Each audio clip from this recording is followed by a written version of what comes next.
BBMP ಹೇಳೋದೊಂದು ಮಾಡೋದು ಮತ್ತೊಂದು ಅನ್ನೋದಕ್ಕೆ ರೇಸ್ ಕೋರ್ಸ್ ಜಂಕ್ಷನ್ ಸಾಕ್ಷಿಯಾಗಿದೆ. ಕಳೆದ ನವೆಂಬರ್ನಲ್ಲಿ ಕೆಲಸ ಆರಂಭಿಸಿದ ಬಿಬಿಎಂಪಿ ಡಿಸೆಂಬರ್ನಲ್ಲಿ ಉದ್ಘಾಟನೆ ಮಾಡಬೇಕಿತ್ತು. ಆದರೆ 5 ತಿಂಗಳು ಕಳೆದರೂ ಕಾಮಗಾರಿ ಕುಂಟುತ್ತಲೇ ಸಾಗಿದೆ.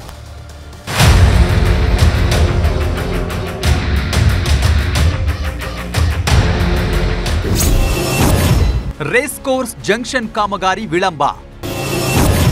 5 ತಿಂಗಳಾದರೂ ಕುಂಟುತ್ತಾ ಸಾಗಿದ ಕಾಮಗಾರಿ.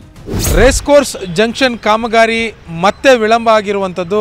ಬಿಬಿಎಂಪಿ ಹೇಳಿರೋ ಪ್ರಕಾರ ಕಳೆದ ಜನವರಿಯಲ್ಲಿ ಈ ಒಂದು ರೇಸ್ ಕೋರ್ಸ್ ಜಂಕ್ಷನ್ ಕಾಮಗಾರಿ ಪೂರ್ಣಗೊಂಡು ಉದ್ಘಾಟನೆ ಆಗಬೇಕಾಗಿತ್ತು. ಆದರೆ ಈಗ ಮತ್ತೆ ಇದು ವಿಳಂಬಗೊಂಡು ಇಲ್ಲಿನ ಸಾರ್ವಜನಿಕರಿಗೆ, ವಾಹನ ಸವಾರರಿಗೆ ಇದು ಬಹಳ ದೊಡ್ಡ ಪ್ರಮಾಣದಲ್ಲಿ ತೊಂದರೆಯನ್ನು ಉಂಟು ಮಾಡ್ತಾ ಇರುವಂಥದ್ದು. 2023ರ ನವೆಂಬರ್ನಲ್ಲಿ ರೇಸ್ ಕೋರ್ಸ್ ಜಂಕ್ಷನ್ನಲ್ಲಿ ಹಳ್ಳಿಕಟ್ಟೆ ಮಾದರಿ ಅಭಿವೃದ್ಧಿಗೆ ಮುಂದಾಗಿತ್ತು. ಆದರೆ 5 ತಿಂಗಳು ಕಳೆದರೂ ಕಾಮಗಾರಿ ಮುಗಿಯುವ ಲಕ್ಷಣ ಕಾಣ್ತಿಲ್ಲ. ಡಿಸೆಂಬರ್ ಅಂತ್ಯಕ್ಕೆ ಮುಗಿಯಬೇಕಾಗಿದ್ದ ಕಾಮಗಾರಿ ಆಮೆ ವೇಗದಲ್ಲಿ ನಡೀತಾ ಇದೆ. ಈ ಕಾಮಗಾರಿ ಮುಗಿಯದೆ ವಾಹನ ಸವಾರರು ಪರದಾಡುವಂತಾಗಿದೆ.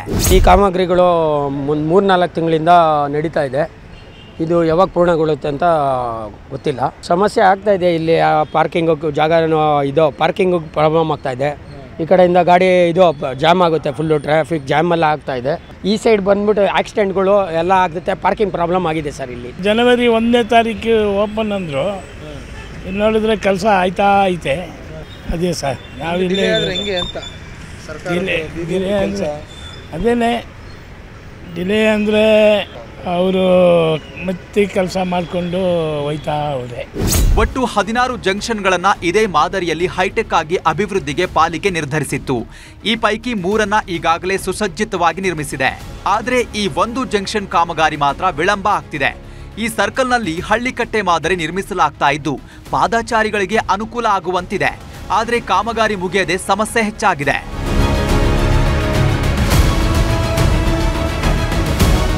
ಪಾಲಿಕೆ 2 ಕೋಟಿ ವೆಚ್ಚದಲ್ಲಿ ಕಾಮಗಾರಿ ಮಾಡ್ತಾ ಇದೆ. ಸೌಂದರ್ಯವರ್ಧಕ ಕಬ್ಬಿಣದ ಸರಳುಗಳನ್ನ ನಿಲ್ಲಿಸಿರೋದು ಬಿಟ್ರೆ ಯಾವುದೇ ಕಾಮಗಾರಿ ಆಗಿಲ್ಲ.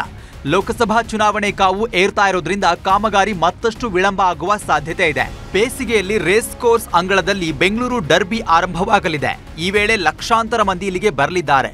ಅಷ್ಟರೊಳಗಡೆ ಪಾಲಿಕೆ ಕಾಮಗಾರಿ ಮುಗಿಸದಿದ್ರೆ ಜನದಟ್ಟಣೆ ನಿಯಂತ್ರಣ ಕಷ್ಟ ಸಾಧ್ಯ ಆಗಲಿದೆ ಎನ್ನಬಹುದು. ಯಾವಾಗ ಈ ಕಾಮಗಾರಿಯನ್ನ ಮುಗಿಸಿ ಜನಸಾಮಾನ್ಯರ ಉಪಯೋಗಕ್ಕೆ ಮುಕ್ತ ಮಾಡಿಕೊಡ್ತಾರೆ ಬಿಬಿಎಂಪಿ ಅಧಿಕಾರಿಗಳು ಅನ್ನೋದನ್ನ ಕಾದ್ ನೋಡಬೇಕಾಗುತ್ತೆ. ಕ್ಯಾಮರಾ ಪರ್ಸನ್ ಶಿವಪ್ಪ ಜೊತೆ ಅಶೋಕ್ ಮುಲ್ಕಿ, ನ್ಯೂಸ್ 18 ಬೆಂಗಳೂರು.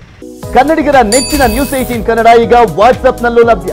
ಕರ್ನಾಟಕ, ದೇಶ ವಿದೇಶಗಳ 360 ಡಿಗ್ರಿ ಸುದ್ದಿಯ ವಿವರಗಳನ್ನ ನಿಮ್ಮ ಕೈ ಬೆರಳುಗಳಲ್ಲೇ ಪಡಿಲಿಕ್ಕೆ ಈ QR ಕೋಡ್ ಅನ್ನ ಸ್ಕ್ಯಾನ್ ಮಾಡಿ, ನಮ್ಮ ಚಾನಲ್ ಫಾಲೋ ಮಾಡಿ, ನೋಟಿಫಿಕೇಶನ್ ಆನ್ ಮಾಡಿ.